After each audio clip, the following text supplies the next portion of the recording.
इल्जाम अच्छा बहाना बाया अच्छा, तीर बकतहूँ निशाना बाया अच्छा, तीर बाटे कतहूँ निशाना बाया अच्छा।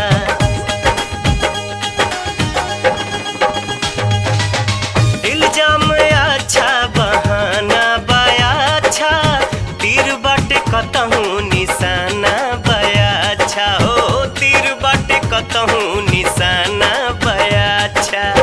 कह दीहा कोर्ट में ना कह दीहा